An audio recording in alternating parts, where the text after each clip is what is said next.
The war in Sudan escalates as clashes between the military and paramilitary forces devastate the region. With 40,000 elderly individuals dying alone in Japan this year, the world grapples with the challenges of an aging population. Can technology bridge the gap between the data-rich and the data-poor? Tonight we explore how big data is shaping the future and what it means for sustainable development across the globe. And 35 years after the Convention of the Child Rights, how far have we come?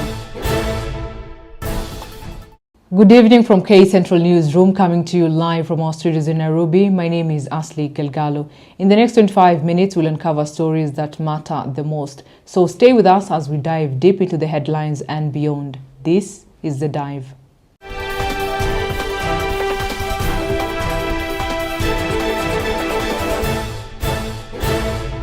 You can join the conversation on our social media handles at Asli Galgalo on Facebook, Instagram, and on X with the hashtag DiveNow. Tonight, we begin our bulletin with an aging crisis. In a world with an ever-increasing elderly population, the struggles faced by senior citizens have become a global issue. Japan, a country with the oldest population, has recorded nearly 40,000 elderly people dying alone in the first half of 2024. A shocking 4,000 of these were found over a month after their deaths, and in some cases a year later. But this isn't just a Japanese phenomenon. Globally, older people are grappling with neglect, abuse, and isolation, with similar stories emerging from Kenya and around the world. Steve Awino has more on this. In Japan, the National Police Agency's latest figure exposed a grim reality. The aging crisis is not only about increasing numbers but also about diminishing human connections. Meanwhile, in Kenya, the issue manifests differently but is equally troubling. In Makueni County, we find Cosmos Dunge, a 63-year-old who lives alone. His wife died several years ago and his children moved to the city in search of a better life. The challenges I encounter while living on my own include having to dig the farm on my own. I have to look for food. I have to struggle to meet all my needs. Just like Cosmos, many old people in many rural areas have been left alone to fend for themselves. For those without financial support, the challenges are immense. Now, for elderly people who need specialized care, for example, they need, if someone has high blood pressure or diabetes and they need specialized care, and they're living in rural Africa, it becomes extremely difficult for them. The Constitution of Kenya guarantees the rights of senior citizens, with initiatives like the Inua Jamii Senior Citizen Scheme providing pensions to those aged 70 and above. But for many, these provisions fall short.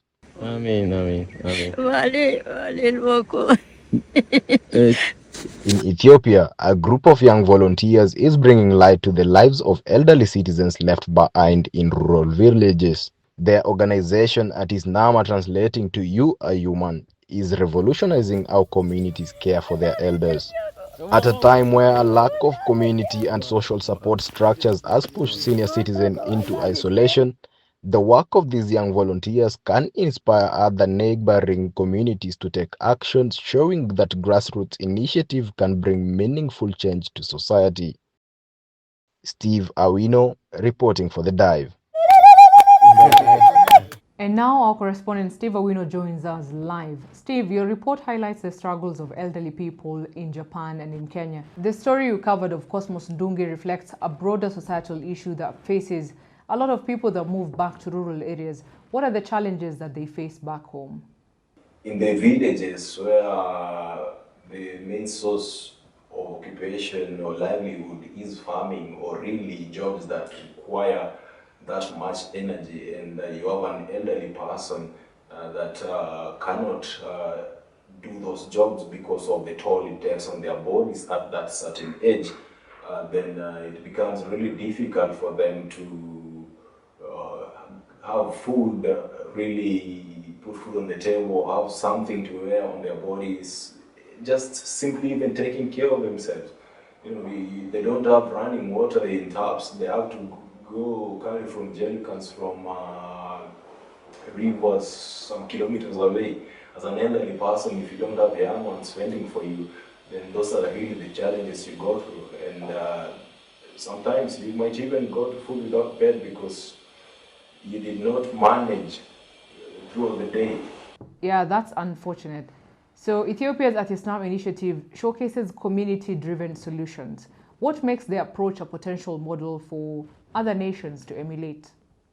Well, at Isnama, it's a really good initiative. It shows us that all hope is not lost for the likes of Dunge and villages. In as much as people are migrating from the villages to the urban areas for jobs and livelihoods, there will never be a village lacking in young people.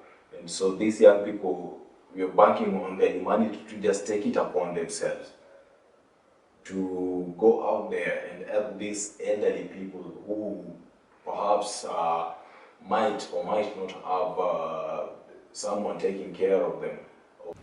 Thank you very much for joining us, Steve. Thank you, Belgado. Now, as we continue to explore the challenges of an aging population both globally and here in Kenya, we turn our focus to a deeper societal issue at play. Joining me in studio to offer expert analysis is Joe Mudegu, a senior lecturer of sociology at Daystar University. Welcome to the studio, Mr. Mudegu. All right. So what issues contribute to the neglect of elderly people in modern day society? Yeah, modern society is characterized by high mobility of people because of work. Many people are moving away from the rural areas where mainly the elderly stay and go to the urban areas. So they will leave them mostly uncared for. We could also talk about just trends in lifestyle where there is more emphasis on the nuclear family as opposed to the extended family. And so there is little, the family bonds toward the extended family are lessening with time. And this is just a socio-cultural aspect of society.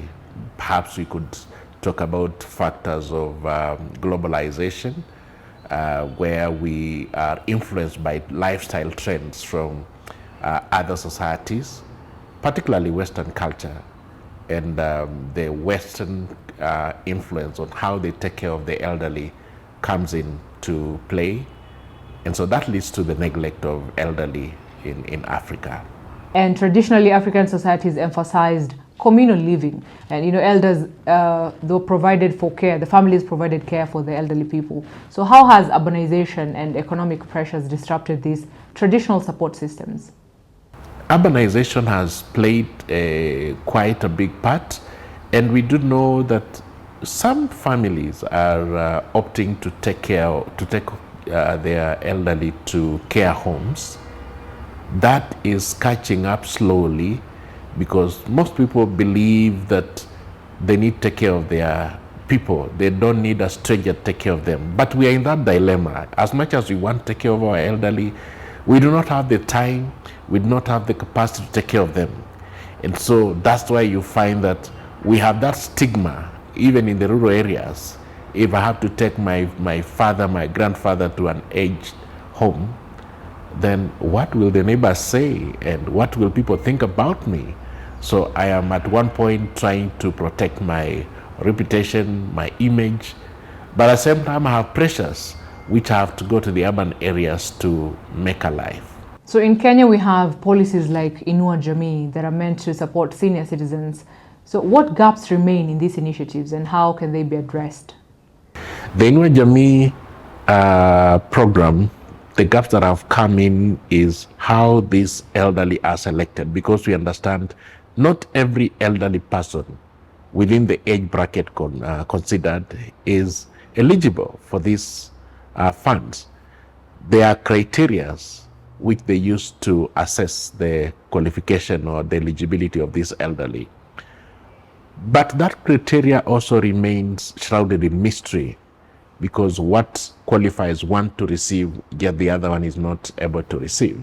The government can set up enough funds to give to every elderly person within the age bracket so that to remove the ambiguities or who qualifies and who doesn't. It was a pleasure having you on the show, Mr. Mudegu. Thank you very much.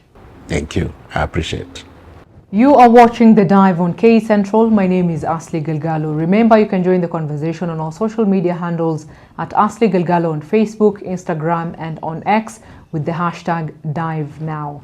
On to our next story. Conflict continues to destabilize many parts of Africa, with ongoing violence in DRC to clashes in Ethiopia, but nowhere has the crisis been as profound as in Sudan. An unrelenting power struggle between two generals has plunged the country into chaos, creating one of the worst humanitarian crises, with tens of thousands of people killed and 11 million people displaced. Our correspondent Biegon has more on this.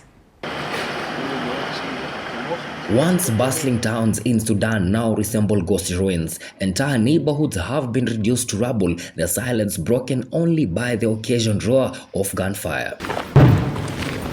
Armed men patrol the skeletal remains of these towns, their presence adding to the fear and chaos. They enforce control over what's left, while residents desperately flee with whatever they can carry. But for many women, fleeing isn't enough to escape the violence. There are women here who have been raped, but they don't talk about it, they hide it. What difference does it make if they speak?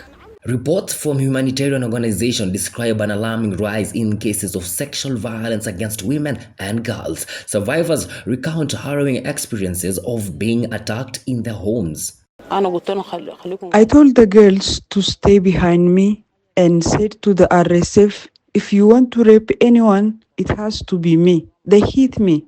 Then they loaded their guns. One of them said, no, just let her take off her clothes. Before I took it off, I asked the girls to leave. The stigma and trauma often prevent victims from seeking help, while the collapse of social structures and medical services leaves them with little support. And workers report that many survivors are in urgent need of medical care, psychological assistance, and security. People are arriving currently from 6 border points, and that requires scaling up of all resources, all our capacity to be able to assist them. In the shadow of the general's power struggle is the people of Sudan who bear the brunt of the destruction. For women and girls, the horrors of war are compounded by violence that leaves scars both visible and unseen. Biegon Ian reporting for The Dive.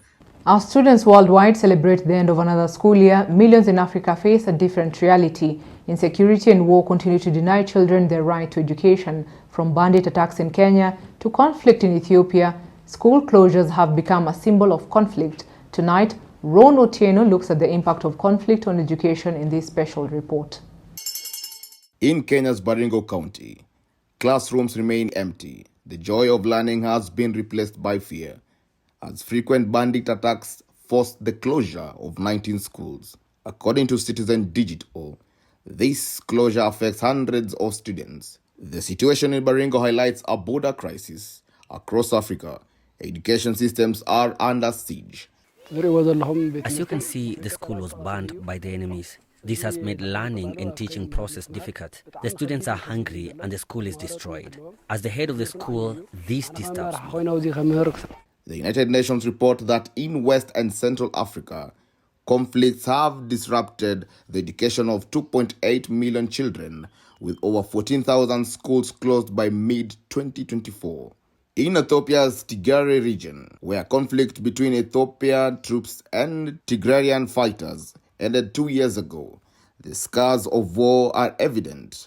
These grenades, shells, and other weapons left behind by fleeing fighters from both sides are still killing and wounding people, including children. Recently, the BBC aired the story of this young man whose life changed after stepping on an unexploded device. I was coming home from school. I saw some sheep and walked towards them. Then an explosion threw me far away. It was loud and very painful. After a long break, he has now gone back to school that is closer to his home because he cannot walk to his former school anymore. Just like him, many children in Tigray are returning to school for the first time in years. But the challenges are overwhelming. Many schools lack resources and some teachers have fled the region. Ron Otieno reporting for The Dive. Coming up after the break, a remarkable story of progress where technology meets sustainability. We dive into how big data is changing the fight for sustainable development, transforming lives and reshaping communities. Stay with us. Hey, grab me one too.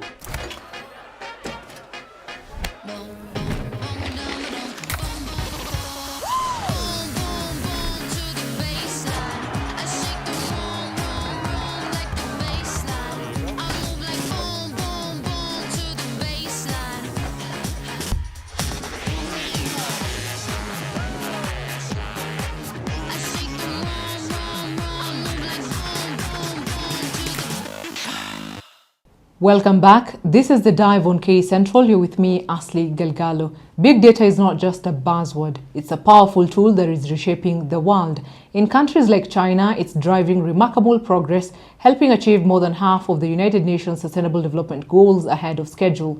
But how well is Africa leveraging on this transformative technology? Our correspondent Jawahir Abdi investigates. In an age dominated by data, the ability to collect, analyze, and use vast amounts of information is proving to be a game changer. In China, big data is not only improving efficiency but also delivering tangible results on the global stage. From eradicating poverty to improving healthcare, China has used data-driven insights to meet more than half of the United Nations Sustainable Development Goals, well ahead of the schedule.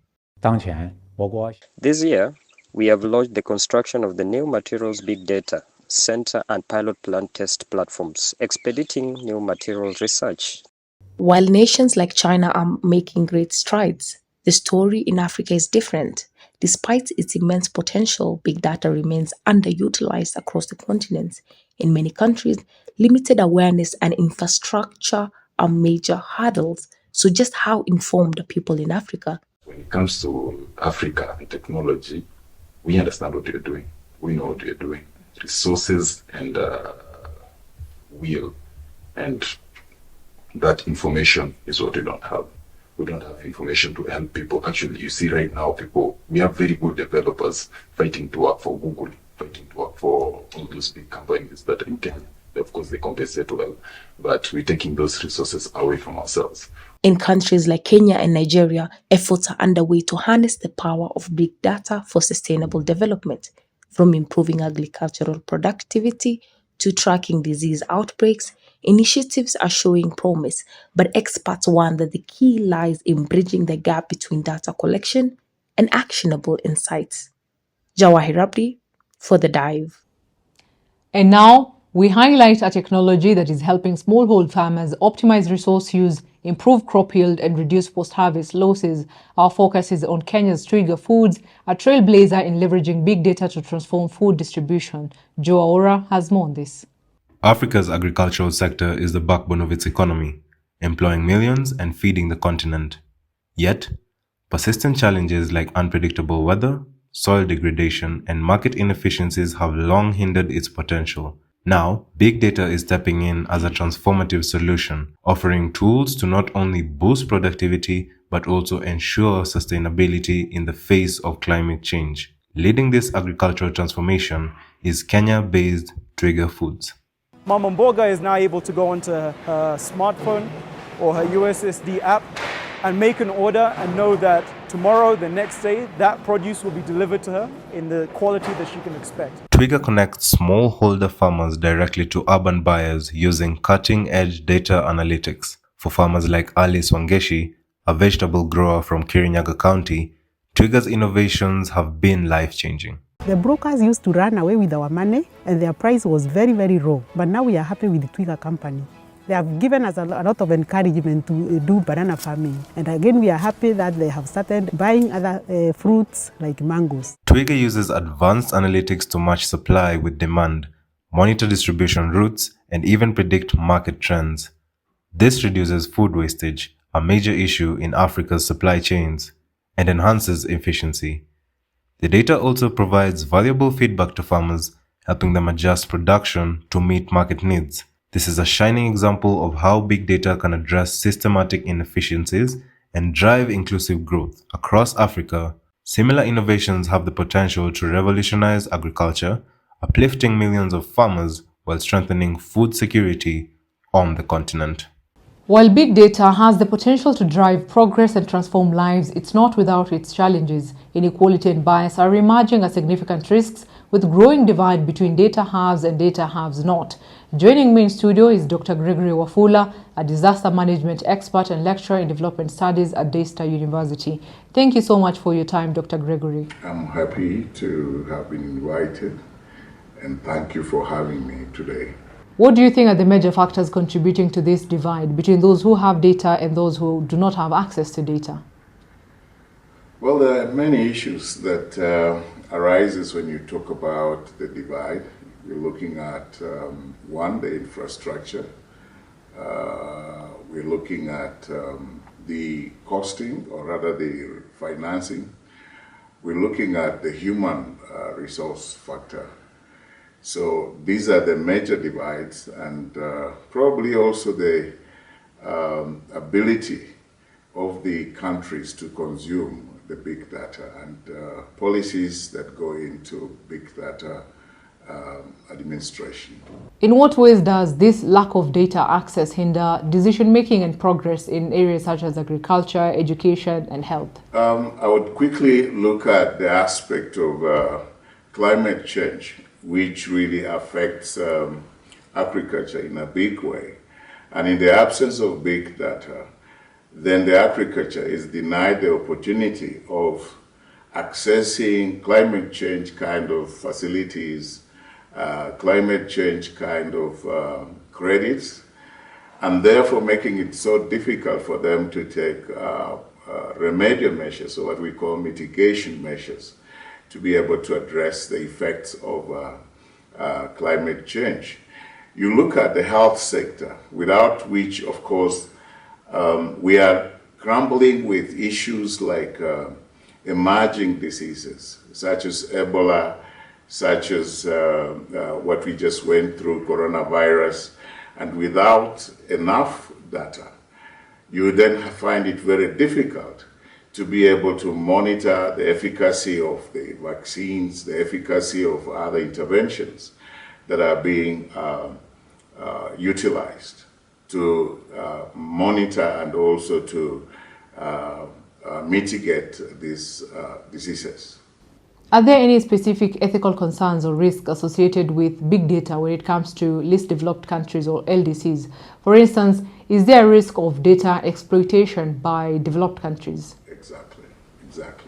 That's a great threat, even as we all look forward to enjoy the advantages being provided for by big data.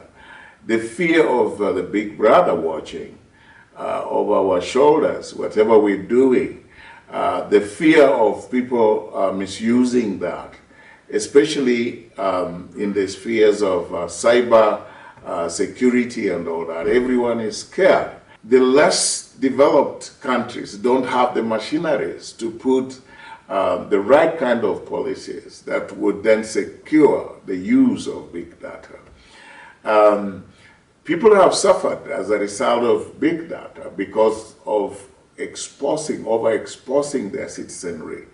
And you may have seen this as a challenge, especially when we had people coming to take the iris of people in this country. Everybody got so scared. What for?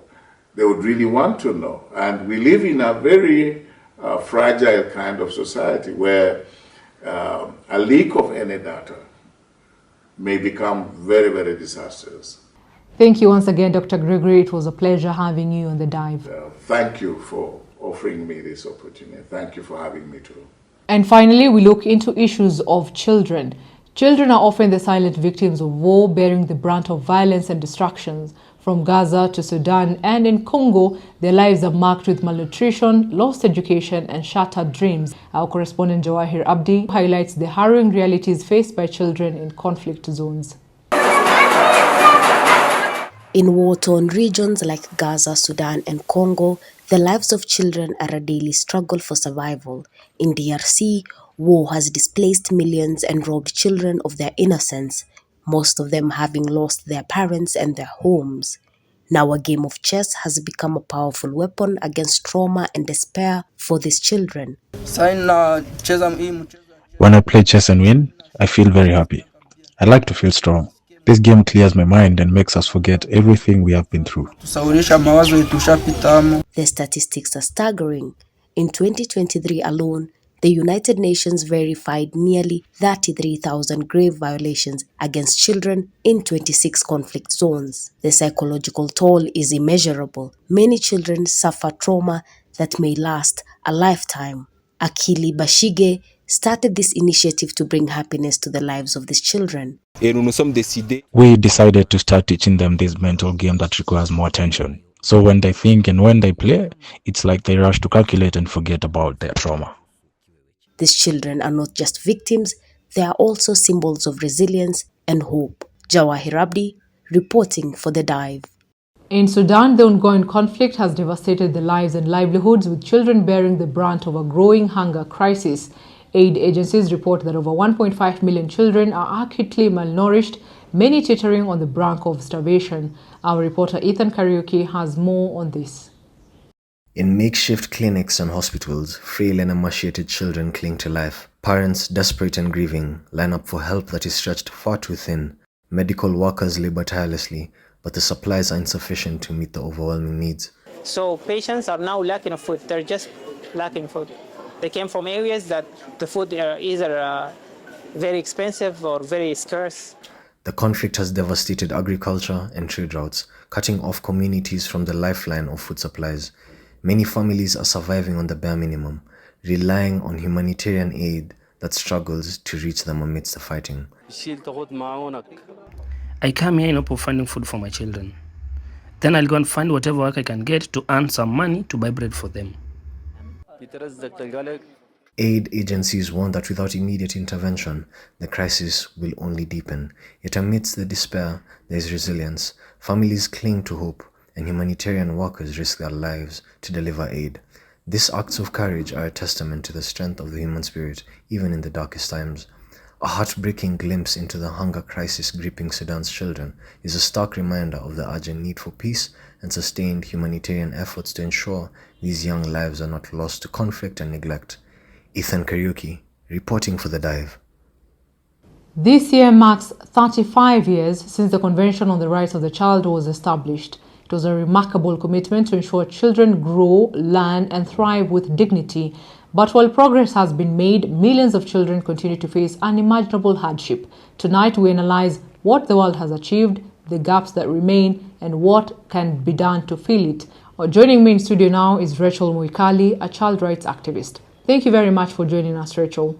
Thank you so much. In your view, what are the most significant achievements of the Convention in the past 35 years? When you look on rights to education, some countries have tried to ensure there's free primary education for the children. On the Convention itself, and also rights to be had for children. Children have been able to be had in schools where they've been able to be speaking more boldly about their rights, and also reporting if there's a human rights violation or if children are being abused or are being violated. Children have been able to come in boldly and speak about it in different spaces, different forums. We have seen also accountability from different institutions pushing so much to ensure that government puts in mechanisms to ensure that children are protected. In slums and conflict areas such as Congo, Sudan, and even in Gaza, children are acutely vulnerable. What specific actions need to be taken to ensure these kids are protected?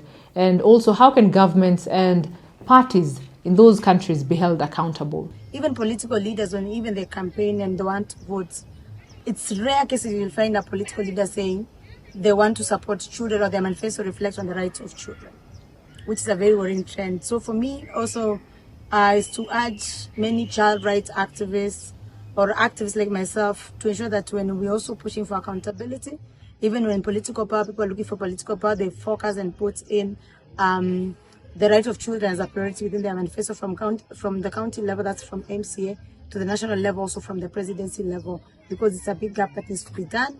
And the other thing also that we need to push for accountability is that to ensure the society also, in whichever holistic way, we're able to protect children.